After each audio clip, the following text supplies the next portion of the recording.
Hello friends, இப்போ நம்ம இந்த சிம்பிள் காம்பவுண்ட் காம்ப்ளெக்ஸ் சென்டென்ஸ் எப்படி எழுதுறதுன்னு பார்த்துட்டு வரோம்.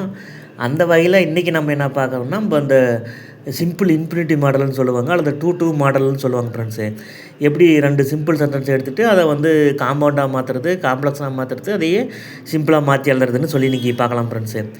இப்போது அதில் வந்து வழக்கம் போல் தான் காம்பவுண்டில் வந்து வெரி மிகவும், ஸோ அண்ட் ஸோ இதுக்கு ரெண்டுக்கும் ஆகையால், இது ரெண்டும் வந்து காம்பவுண்ட் சென்டென்ஸ் எழுதுறது உதவுற நம்மளுக்கு உதவுற கோஆர்டினேட்டின் கன்ஜெக்ஷன்ஸ்.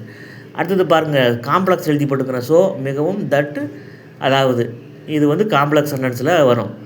சிம்பிள் சென்டென்ஸில் 2 போட்டு கொஞ்சம் இடம் விட்டு அப்புறம் இன்னொரு 2 வரும். இப்படி வரும் ஃப்ரெண்ட்ஸ் இந்த மாடலில்.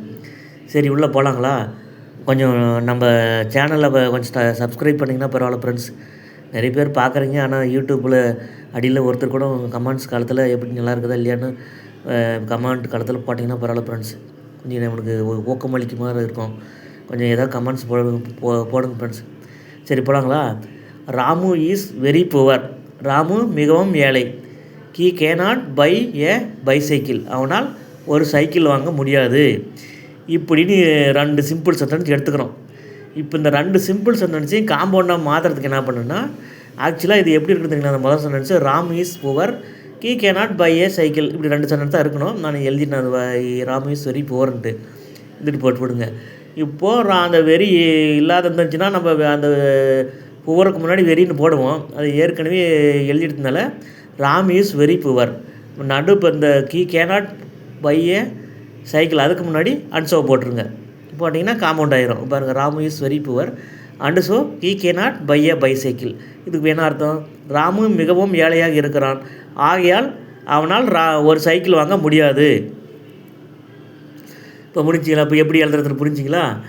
அதான் இந்த ராமு இஸ் வெரி புவர்னு எழுதிட்டு அதுக்கு நடுப்பில் வந்து அன்சோ போட்டுட்டு he cannot buy a bicycle அப்படின்னு இன்னொரு சிம்பிள் சென்டென்ஸ் எழுதிடுறோம். அது ஒரு காம்பவுண்ட் சென்டென்ஸாக மாறிடுது. சரி, அடுத்தது போலங்களா காம்ப்ளெக்ஸுக்கு. இப்போ என்ன பண்ண தெரியுங்களா?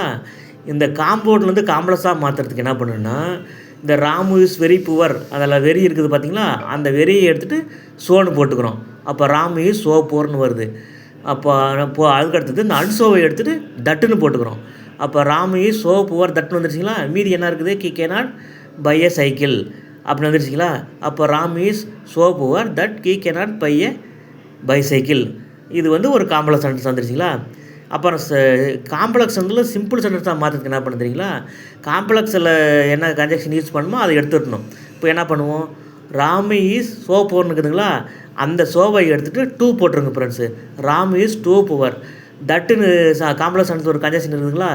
அது எடுத்துடணும். சப்ஜெக்ட்டு கேனாட் அந்த மாடல் வெர்பு அதை எடுத்துகிட்டு ப்ரெசண்ட் பை என்ற ப்ரெசன்ட் வெர்புக்கு முன்னாடி ஒரு 2 ஒன்று போட்டுருங்க ஃப்ரெண்ட்ஸு. அப்போ எப்படி வரும்? Ramu is 2 poor 2 buy a cycle அப்படின்னு வந்துடும். இதுக்கு என்ன அர்த்தம்? ராமு சைக்கிள் வாங்க முடியாத அளவுக்கு மிகவும் ஏழையாக இருக்கிறான். இது 2 சென்டென்ஸ்லேயும் வர சப்ஜெக்ட் வந்து சேம் சப்ஜெக்ட்ன்றதுனால இந்த மாடலு. இப்போது அது வந்து 2 சென்டென்ஸுக்கு எவ்வாறு சப்ஜெக்டாக தான் அது என்ன எப்படி எழுதுறதுன்னு சொல்லி, எப்படி இணைச்சி எழுதுறதுன்னு சொல்லி அதை நாளைக்கு பார்க்கலாம் ஃப்ரெண்ட்ஸ். நன்றி ஃப்ரெண்ட்ஸ்.